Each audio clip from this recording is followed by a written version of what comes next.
बेटी के साथ अगर गलत होता है तो उस जिस बंदे ने गलत किया मैं छोड़ दूंगी गुलामी की नौकरी और तोड़ के आ जाऊंगी उस हरामी को।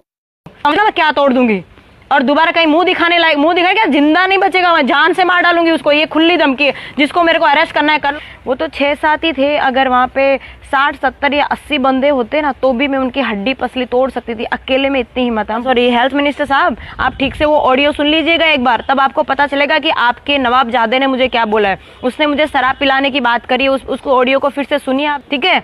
तो मैं कितना से मतलब हद होती है। मैं 1 घंटे से आपकी औलादों के साथ भेजामारी कर रही थी, 1 घंटे से आपके बेटे के लफंगे दोस्तों के साथ भेजामारी कर रही थी। जब मेरी बात ईमान पे आ जाती है, वो साले हरामियों की यहाँ आज मैं खुल के बोल रही हूँ कि उन साले हरामियों की इतनी औकात कि वो लोग मुझे दारू पिलाने की बात कर रहे हैं। खुद साले हरामी पी के आए और वो लोग मुझे पिलाने की बात कर रहे हैं। शुक्र मनाओ मैं उस दिन वर्दी में थी, वरना आपका जो बेटा और वो जो उसके लफंगे यार थे ना कब तक टूट चुके होते। हाथ पैर और अपने सारे प्राइवेट पार्ट सब तुड़वा के जाते हरामी मुझसे। मेरे साथ जो हो रहा है, मेरे जैसी हजारों लड़कियों के साथ जो देश में हो रहा है, वो होना बंद नहीं होगा तो मैं छोड़ दूंगी ये नौकरी और उतर जाऊंगी बगावत पे। जिसमें हिम्मत हो रोक लेना मुझे।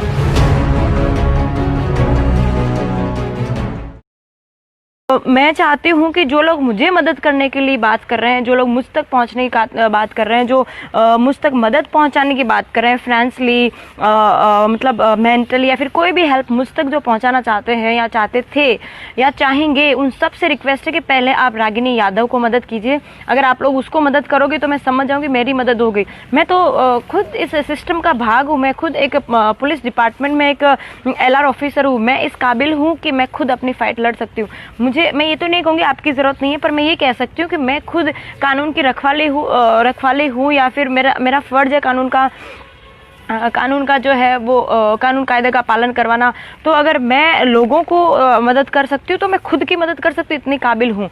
लेकिन जो रागिनी यादव है, मैं चाहती हूँ कि आप सब लोग उनको हेल्प करें। मैं चाहती हूँ कि आप उनको हेल्प करें। आप जो भी मुझे मदद करना चाहते थे, आप लोग अगर उनको मदद कर देंगे तो मैं समझूंगी कि यस आप लोगों ने मेरी मदद कर दी है। अब ज़्यादा तो मैं आपको क्या कहूँ, मैं ये कह सकती हूँ कि उस दिन मेरे साथ जो घटना घटी थी, उस टाइम ही मैं ये प्रॉब्लम की सॉल्यूशन निकाल सकती थी। मेरे साथ जो हुआ उस दिन, वो तो सिर्फ 6 या 7 बंदे थे, 6 बंदे थे। वो तो सिर्फ 6-7 थे और 2 एक्स्ट्रा भी और देखने वाले आ गए थे। कुल मिला के 6-7 बंदे वहाँ पे थे। वो तो 6-7 ही थे। अगर वहाँ पे 60-70 या 80 बंदे होते ना तो भी मैं उनकी हड्डी पसली तोड़ सकती थी। अकेले में इतनी हिम्मत है। हमारे पुलिस डिपार्टमेंट में NCC में जो मैंने 4 साल बिताए वो मैंने ऐसे ही नहीं बिताए। मुझ में इतनी हिम्मत है कि मैं अकेली 70 से 80 लोगों का सामना कर सकती हूँ। हम लोगों ने 8 महीने दिन रात जो मेहनत करी है वो ऐसे ही नहीं करी है। सुबह मैंने PTC जूनागढ़ से ट्रेनिंग ली है। जो लोग जानते हैं उनको पता ही होगा, जो नहीं जानते उनको बता दूं कि PTC जूनागढ़ जो पुलिस ट्रेनिंग कॉलेज है, वहाँ पे हम लोगों को एक से बढ़कर एक ADI मतलब ADI से हम लोगों को ये सेल्फ डिफेंस का शिक्षण मिला है।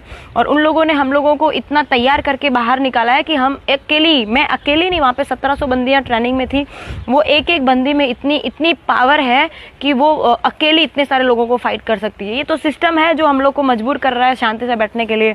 मैं ये आज खुल के कह सकती हूँ कि उस दिन मैंने यूनिफॉर्म पहन रखी थी और मैं मजबूर थी कि मैं कुछ ना कर पाई। लोग जो हैं वो ये कह रहे हैं कि इस बंदी ने गालियां दी, ये दी, वो दी। आप लोगों के सामने पहले भी कहा, अगेन आई रिपीट कि सिर्फ गालियों वाली बात ही बात है यार। वो गालियों वाली बात भी मेरी ऑडियो जो है मेरी फ्रेंड ने बाहर निकाली।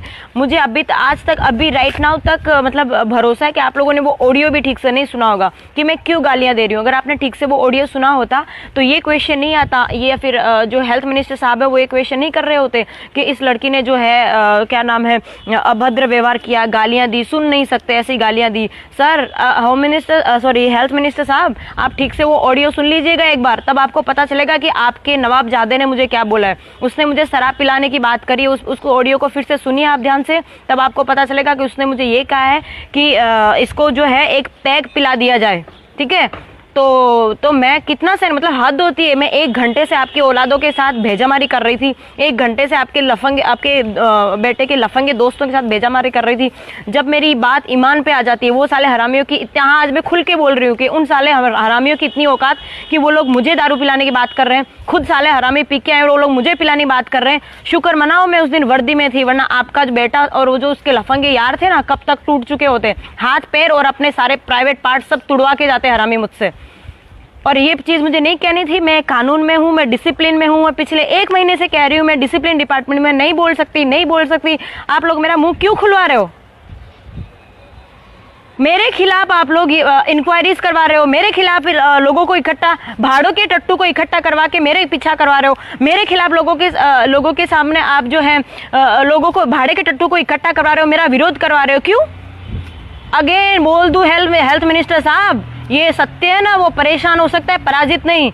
और इससे पहले कि मैं अपना मुंह खोलूं, चुपचाप से अपने बेटे को ठिकाने पहुंचा दो। जो आपने बेल पे छुड़वाया ना, उसको चुपचाप वहां पे पहुंचा दो वापस, वरना वो दिन दूर नहीं जब मैं ये नौकरी मैंने इस्तीफा दे दिया था, मेरा मतलब दे दिया था, मतलब टेलीफोनिक मैंने इन्फॉर्म करा था, पर कुछ सुपीरियर ऑफिसर्स मुझे कहा कि बेटा ये तरीका सही नहीं है, तुम सिस्टम के साथ लड़ सकते हो, तुम कानून व्यवस्था से लड़ सकते हो। मुझे नहीं लगता कानून व्यवस्था इतनी मजबूत है हमारे देश की कि अब तक मैं सुप्रीम कोर्ट के जो जज साहब है ना, उनको कहना चाहती हूँ कि सर, सब कुछ अवेलेबल होने के बाद, सबूत है, बंदा है, मैं हूँ, मतलब कार्रवाई जो घटना घटित है उस चीज का हर एक बंदा वहाँ पे अवेलेबल है, किसी का मर्डर नहीं हुआ है, कोई गायब नहीं है, कोई गुम नहीं है, फिर भी मुझे न्याय मिलने में इतना टाइम क्यों लग रहा है? क्यों हमारे भारत देश की कानून व्यवस्था इतनी कमजोर क्यों है? क्यों किसी भी बंदे को या बंदी को जो है अपनी कंप्लेंट दर्ज करवाने के बाद चप्पल घिस जाए तब तक धक्के खाने पड़ते हैं? क्यों हमारे भारत सिस्टम का जो कानून व्यवस्था वो इतना कमजोर क्यों है कि बंदा जो है, मतलब आज अगर कंप्लेन करता है, आज अगर किसी लड़की के साथ बलात्कार हुआ है, वो अगर जाके वहां पे कंप्लेन करती है तो जब तक उसका रिजल्ट आता है तब तक वो बंदा मर चुका होता है।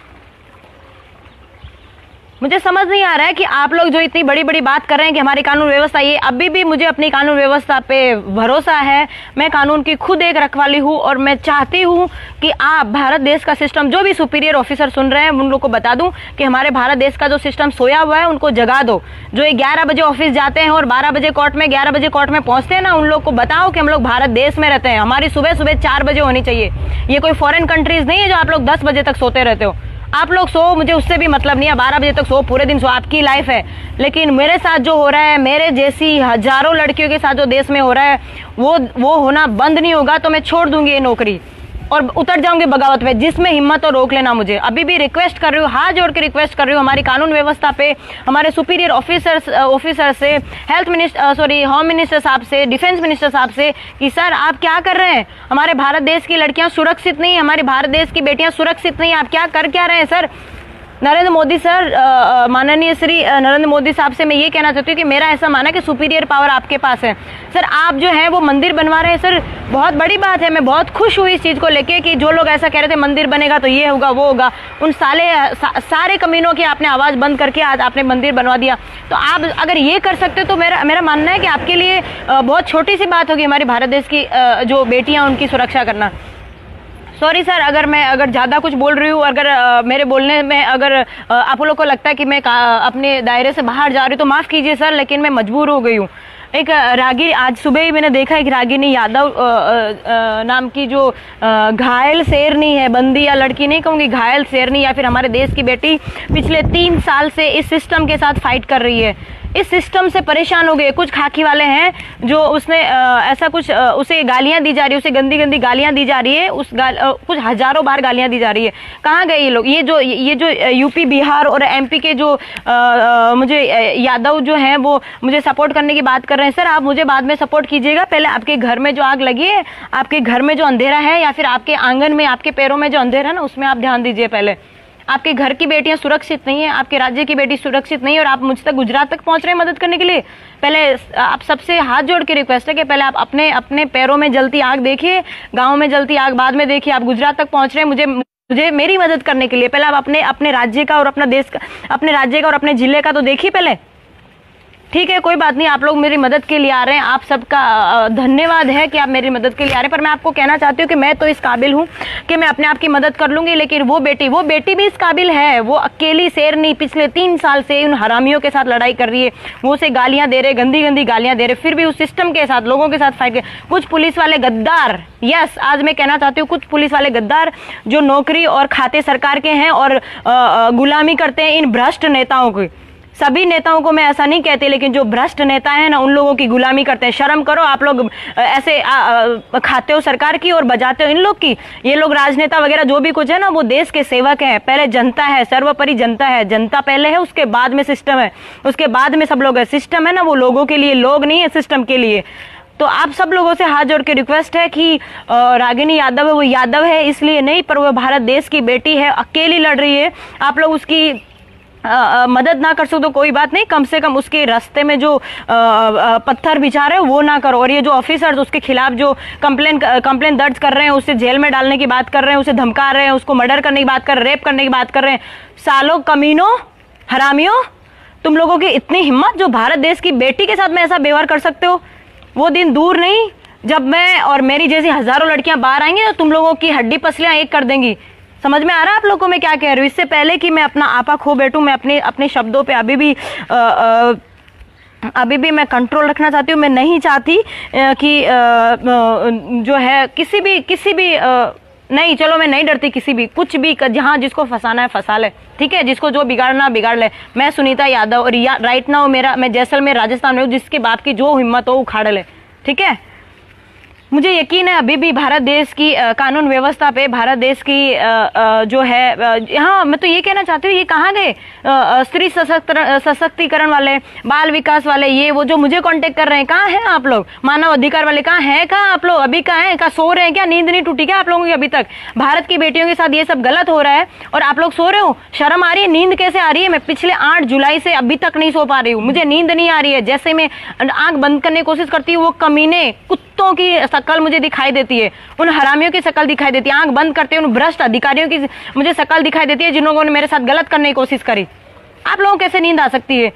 इसका आप लोग को नींद आ रही, इसका मतलब यही है कि आप लोग सिर्फ नाम का दिखावा कर रहे हैं कि हम मदद कर रहे हैं। मुझ तक लोग मदद करने की कोशिश कर रहे हैं, हम आपके साथ, आप कोई मेरे साथ नहीं हो, अपनी अपनी रोटियां सेकना चाहते हो। समझ में आ रही है? और अगर रोटियां नहीं सेकना चाहते और सच में अगर किसी की मदद करने के लिए आप आए हो, तो रागिनी यादव का जो किस्सा है, मैं उस शेरनी के साथ या भारत की बेटी के साथ मेरा अभी तक कांटेक्ट नहीं हुआ। किसी का कांटेक्ट हो तो मेरा कांटेक्ट करवाइएगा और उसकी मदद कीजिएगा। मुझे समझ नहीं आ रहा है कि मैं आपको क्या बोलूं और क्या ना बोलूं। मतलब मैं नहीं चाहती गुस्सा करना, मैं बड़ी शांति से यहाँ पे आई हूँ और मैं यहाँ पे शांत रहने के लिए यहाँ पे आई हूँ। मुझे भी परेशान किया जा रहा है पर मैं तो झेल लूंगी। मुझे नहीं लगता कि कोई है जो मुझे इतना परेशान कर सकता है। लास्ट में अपना ये एफबी लाइव खत्म करके बस ये कहना चाहती हूँ कि मेरा मुंह मत खुलवाओ, इससे मैं शांत हूँ, मुझे शांति रहने दो। और ये मैं खुल के आज कह रही हूँ कि या तो हमारा सिस्टम, या तो हमारा जो भारत देश की कानून व्यवस्था है, ये सब लोग अगर जाग जाएं टाइम पे तो ठीक है। मैं इस्तीफा अपना दे चुकी हूँ, मतलब लिखित में देना बाकी था, अपने सुपीरियर ऑफिसर से समझाने की वजह से मैंने कैंसिल किया। अगली बार मैं इस्तीफा दे के उसका मंजूर होने का इंतजार नहीं करूंगी। आज की तारीख नोट कर लो, आज के बाद अगर भारत देश की किसी बेटी के साथ भी अगर किसी ने भी गलत करने की कोशिश करी, और गलत करना तो दूर, गलत करने की कोशिश भी करी, तो छोड़ दूंगी मैं गुलामी की नौकरी, उतार दूंगी मैं वर्दी, ठीक है, और आ जाऊंगी मैदान में। जहां जो भी कमीना मिलेगा उसको फाड़ के रख दूंगी, ठीक है। ये लास्ट, ये कोई वार्निंग नहीं, वार्निंग है, चलो ना, क्या वार्निंग नहीं, वार्निंग है। जिसके बाप की हिम्मत हो किसी भारत की बेटी को जो है हाथ गलत नजर से देख के दिखाना, ठीक है। और मैं भारत देश की हर बेटी को कहना चाहती हूँ कि आप लोग डरिए मत, आइए सिस्टम के सामने फाइट कीजिए। जो भी कमीना आपके साथ गलत करने की कोशिश कर रहा है, मारो लात साले हरामी की, तोड़ दो, दोबारा है ना शक्ल दिखाने लायक ना रहे कहीं पे। और भारत देश की हर बेटी को मैं रिक्वेस्ट करना चाहती हूँ कि आप लोग बाहर आओ। आप लोग को लगता है कि आप लोग कुछ नहीं कर सकते, गलत है। आप लोग संतोषी माँ बन के बैठे रहेंगे तब तक ये लोग ऐसे आपको नोचते रहेंगे। बन जाओ रणचंडी और आ जाओ मैदान में। सिस्टम समाज और कानून व्यवस्था के इंतजार मत करो, खुद आ जाओ। मोदी जी कह रहे हैं ना कि आत्मनिर्भर बनो। यस, मैं आपसे कह रही हूँ बेटियों, आत्मनिर्भर बनो। भारत की बेटियों जागो, आप लोग आत्मनिर्भर बनो। किसी की इतनी हिम्मत कि आप लोग के साथ गलत करने की कोशिश करे, अरे कोई देख भी ले ना तो जाओ साले हरामी को तोड़ के आओ, और जो होगा उसके बाद मैं देख लूंगी। कांटेक्ट करो मुझसे, अपनी जगह। उसके बाद किसी के बाप से नहीं डरती मैं। किसी के साथ कुछ भी अगर गलत होता है तो डायरेक्ट मुझसे कांटेक्ट करो, आत्मनिर्भर बनो। खुद उससे उन हरामियों से लड़के आओ, तोड़ के आओ। अगर आपसे बात नहीं बनती तो कांटेक्ट करो मुझसे। और जो अपने चाचा दादा मामा जो अपने परिवार के कहते हैं ना कि हमारी इज्जत चली जाएगी, ये वो, मैं नहीं मानती इज्जत चली जाएगी। हमारे साथ गलत होता हम चुपचाप बैठ जाए तो उसमें इनकी इज्जत है, और हमारे साथ गलत होता हम लोग कुछ बोलते तो इनकी बेइज्जती हो जाती है। शर्म है ऐसी लालच भरी जिंदगी पे और ऐसे हरामी सिस्टम पे जो हम लोग को चुप होने के लिए बोलते हैं। मैं हर एक बेटी को बोलती हूँ कि बाहर निकलो और खुले में आराम से घूमो। ये भारत देश के बेटे अगर आराम से घूम सकते तो हम क्यों नहीं घूम सकते? हमारी चोरियां चोरों से कम है के? हाँ, अगर कम है तो इनको दिखा दो हरामियों को, नहीं हम कम नहीं है। अगर हम लोग अपनी अपनी असलियत पे आए ना तो तुम सालों हरामियों की हड्डी पसली एक कर देंगे। ठीक है, आज की तारीख नोट कर लो। आज के बाद अगर किसी भी बंदी के साथ, किसी भी भारत देश की बेटी के साथ, किसी भारत देश की नहीं विश्व के किसी भी बेटी के साथ अगर गलत होता है तो उसको जिस बंदे ने गलत किया मैं छोड़ दूंगी गुलामी की नौकरी और तोड़ के आ जाऊंगी उस हरामी को। समझा मैं क्या तोड़ दूंगी? और दोबारा कहीं मुंह दिखाए क्या, जिंदा नहीं बचेगा, मैं जान से मार डालूंगी उसको। ये खुली धमकी है। जिसको मेरे को अरेस्ट करना है कर लो, जिसको जो करना हो कर लो, नहीं डरती मैं किसी के बाप